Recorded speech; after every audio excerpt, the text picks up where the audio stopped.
Vamos cantar aquele refrão do Salmo, que eu acho muito bonito. O Senhor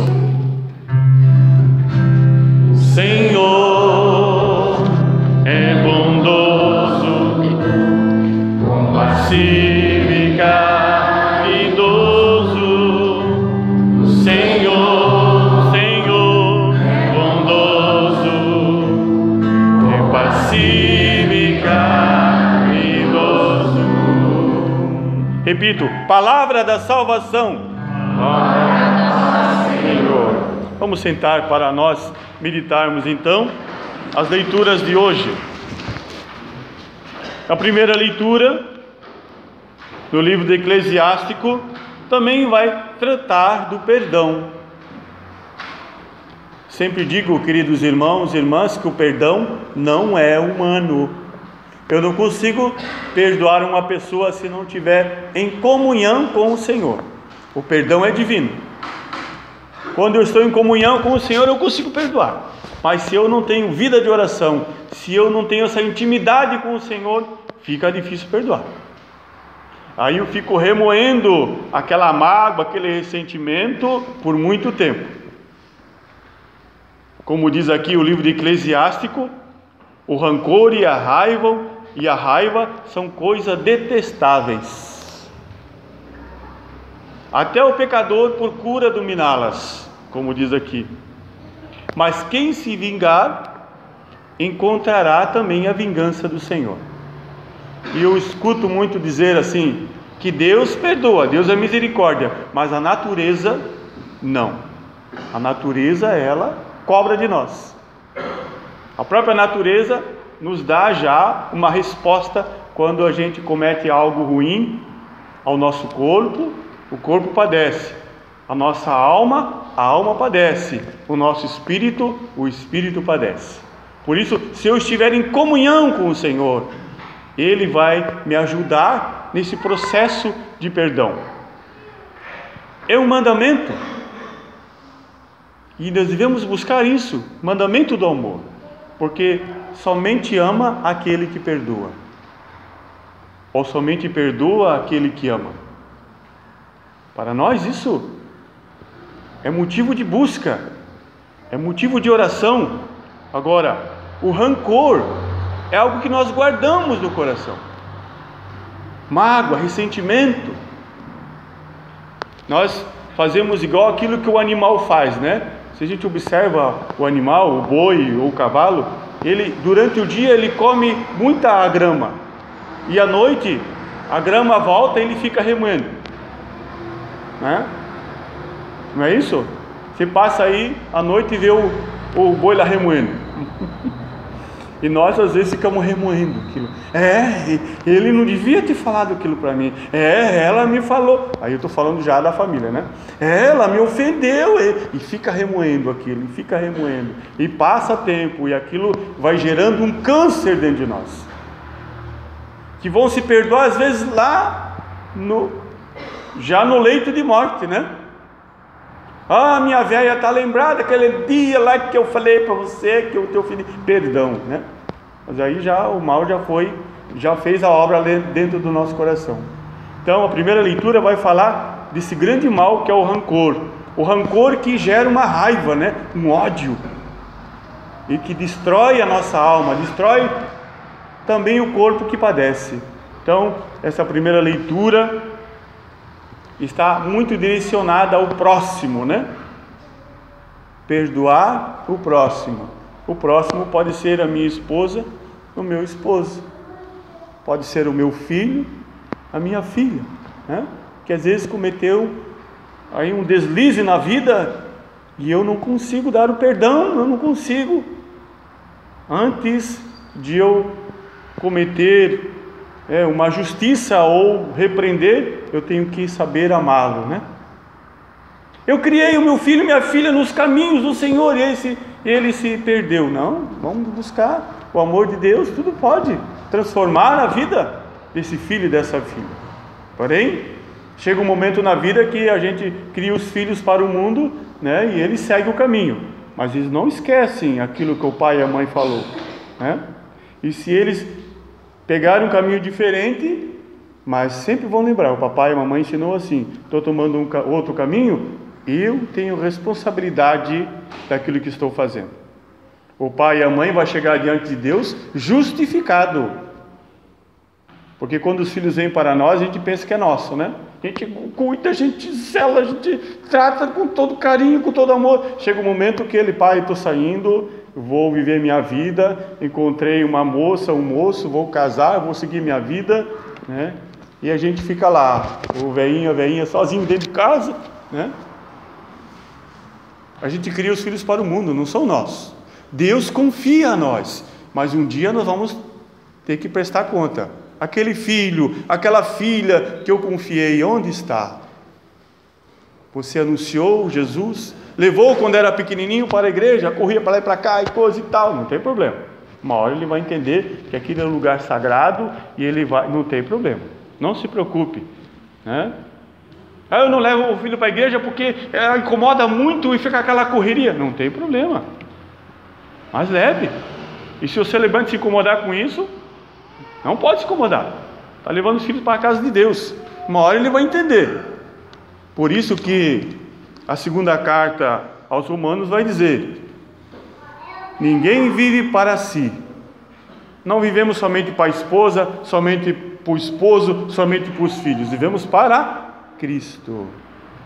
Que uma hora esse amor que a gente encontrou lá no início, minha querida, meu querido, né? Como dizia o Dom Perusso, que falou para nós ontem no encontro diocesano lá em Joinville, e ele fez essa alusão, né, da iniciação cristã e como nós devemos nos enamorar de Deus, né, de Jesus. E é um processo de amor, de paixão, né? Uma paixão que vira um amor, e o amor tudo suporta, tudo crê, tudo espera, é paciente, não tem rancor, que nem aquela carta de São Paulo lá, né? O amor é paciente, tal, que é uma leitura muito bela. Mas no início fala desse enamorar-se do outro, né? E aí, trazendo para o casamento é o início, né? Quando você encontra a esposa, o esposo, e tem aquele momento lindo que encontrou. Ele dizia, no início é minha gatinha, meu gatinho, e depois que o tempo vai passando, o animal vai crescendo, né? Ele diz, sou burro, sou a burra, sou a anta e tal, né? Porque o amor passa por isso, né? A gente fala da boca para fora, não fala do coração. Às vezes a expressão, então, esse amor de enamorar-se, como nós devemos enamorar-se de Deus. Não vivemos, eu repito, somente para a esposa, para o esposo, para os filhos, vivemos para Cristo. Chega uma hora que eu vou deixar esse mundo e vou voltar para o meu grande amor, que é o amor de Deus, né? Por isso Jesus fala, se vivemos é para o Senhor que vivemos, se morremos é para o Senhor que morremos, portanto, vivos ou mortos, pertencemos ao Senhor. Antes de amar a minha esposa, o meu esposo, de amar os meus filhos, eu devo amar a Deus sobre todas as coisas. Colocar Deus em primeiro lugar é fácil. E colocar Deus em primeiro lugar é a gente estar em sintonia com Ele, ter momentos de oração, estar na mesa com a família, vamos puxar uma oração, agradecer a Deus pelo alimento, estar no leito, lá no quarto, na cama do casal, que é, a cama do casal é o altar do Senhor, né? Que lindo essa, transformar o leito do casal no altar do sacrifício do Senhor, e é um lugar sagrado, né? E quantos têm destruído esse altar do Senhor, que é o nosso leito, né? A cama dos nossos filhos é o altar do Senhor. Então, no momento que vamos orar também, agradecer a Deus, mais agradecer do que pedir, né? Porque a gente pede mais do que agradece. A gente nunca está satisfeito com o que tem, sempre queremos um pouquinho mais. Eu queria, Senhor, me dá, e a gente esquece de agradecer. Então, estar em sintonia. Por isso a segunda leitura vai dizer, não esqueçamos disso. Se nós vivemos não vivemos para nós mesmos e nem também para o outro. Vivemos primeiro para Deus, porque nós vamos para Ele, pertencemos a Ele. E o Evangelho vai falar, claro, da mesma dimensão da primeira leitura, que está falando desses conselhos, né? Eclesiástico vai falar do rancor e da raiva, né? Que pode gerar em nós durante a vida, mas Pedro vai chegar para Jesus e vai perguntar: quantas vezes eu devo perdoar aquele que me ofende, que me persegue, que eu tenho dificuldade de amar, dificuldade de conviver? Quantas vezes? Até 7 vezes? Jesus falou, até 70 vezes 7. Perdoar sempre. O 7 é o número da perfeição, é sempre, sempre, não tem limites para o perdão. Perdoar sempre, mas contar com a graça de Deus. Se eu não tiver, como eu falei no início, se eu não tiver comunhão com o Senhor, com vida de oração, se eu não tiver em sintonia com Ele, eu não consigo perdoar. Humanamente, não é possível. E aí, não somente dar o perdão, mas pedir o perdão. O que é mais difícil? Dar o perdão ou pedir o perdão? Dar o perdão é a grandeza da minha fé, da minha oração, que Deus já curou o meu coração para ter essa grandeza de espírito para dar o perdão. Agora, pedir o perdão é sinal de humildade, de reconhecer se eu errei, perdão. Perdão, esposa, por aquela palavra que eu falei. Perdão, filho, filha. Perdão, porque eu falei da boca para fora, me perdoa. Quantas vezes eu devo perdoar? Ou será que o nosso coração ainda tenha algumas coisas para perdoar? Lá na minha infância, eu ainda não perdoei o meu irmão, a minha irmã, o meu pai, a minha mãe. Nunca é tarde para a gente pedir perdão. Mas já faleceram e eu queria tanto pedir perdão para o pai e para a mãe e agora não estão mais presentes. Comece a fazer um voto expiatório. Voto expiatório. Isso está escrito lá na Bíblia, né? Vou fazer uma caminhada até Araquari, o Senhor bom Jesus, e vou oferecer essa caminhada para que Deus me dê a graça de alcançar o perdão de Deus, que alcance o coração do pai e da mãe, para que lá onde eles estejam em paz, e que a minha caminhada seja um voto expiatório para encontrar essa reconciliação comigo. Às vezes as coisas não vão bem na minha vida, porque eu ainda não consegui dar o perdão, pedir o perdão. As coisas não andam, porque alguma coisa está trancando aí, né? Então Jesus fala para Pedro, perdoar sempre. E ele conta uma história, né? Daquele homem que devia muito para o seu patrão, suplicou, o patrão perdoou, mas quando ele saiu dali, encontrou alguém que lhe devia e não deu o perdão. Às vezes eu só quero receber, mas quando é para dar, né? Aí eu fico,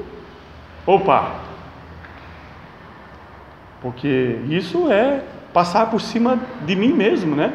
Às vezes do meu orgulho, do meu eu, quando eu vou pedir perdão, né? Quando eu vou dar o perdão. Então, meus irmãos, volto ao primeiro amor. Se eu estiver em Deus, em vida de oração, em sintonia com Ele, Deus vai me dar essa graça. Agora, se eu estiver, eu vou lá uma vez por semana lá na igreja, faço que nem lá os doutores da lei, que só iam lá e dava o dízimo, e chegavam lá e ficavam lá, para todo mundo ver que eles estavam fazendo bem, né? Mas por dentro, Jesus dizia, né? Por fora, tudo bonito, mas por dentro está cheio de rancor, cheio de mágoa, né? Não perdoa. Lá na igreja eu faço tudo certinho, mas lá fora eu persigo o irmão, eu falo mal do irmão, eu julgo, eu não tenho caridade, eu não tenho amor. E nós vamos ser julgados por isso, né? Não pela aparência, mas sim por aquilo que o nosso coração vive lá fora. Então, é a justiça de Deus, né? Então eu devo me cobrar muito disso. Senhor, eu estou sendo mesmo esse Deus misericordioso ao meu irmão? Ou estou sendo aquele que viu aquele que devia e já não perdoou a dívida? Então, para nós hoje, esse Evangelho quer nos trazer muito. O prazo que Deus está nos dando para a gente pagar esta dívida.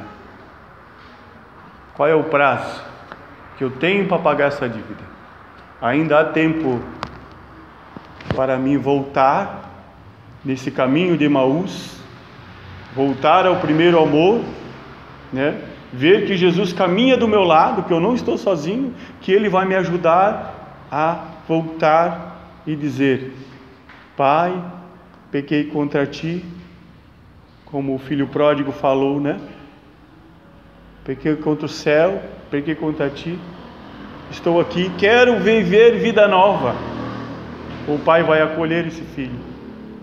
Então, meus irmãos, para nós hoje, olhando a dimensão familiar, né, dos casais, é vocação. Quantos casais hoje que querem casar, né, começam a vida, daqui a pouco já se separam, porque faltou esse preparo, faltou esta vida de oração, porque vida a dois não é fácil, né? Vida a dois não é fácil. E quando estamos no caminho de Deus, sempre vem as provações, sempre vem as coisas para nos tirar do caminho. Então, que Deus nos dê essa graça de hoje repensar a nossa vida e voltar ao primeiro amor. Senhor, dá-me a graça de dar o perdão e também de pedir o perdão. Que Deus hoje possa nos fortalecer nessa caminhada e, como igreja, também sejamos portadores desse amor, portadores desta paz, né? Que sejamos como aquele patrão que perdoou a dívida do seu servo. Perdoou a dívida, mas também pediu ao seu servo para que ele também desse o perdão. E dar o perdão é graça de Deus. É Ele que nos ajuda. Pedir o perdão, sinal de humildade. Como o sacerdote, o diácono ou o bispo que se prostra no altar quando vai receber a ordenação, né? Se prostra, o seu nada. Eis-me aqui, Senhor. No meu nada, realiza aquilo que queres. Então que o Senhor possa hoje fortalecer a nossa vida de fé, a nossa vida de família, né? Reconciliar-se conosco, com a família, com a comunidade.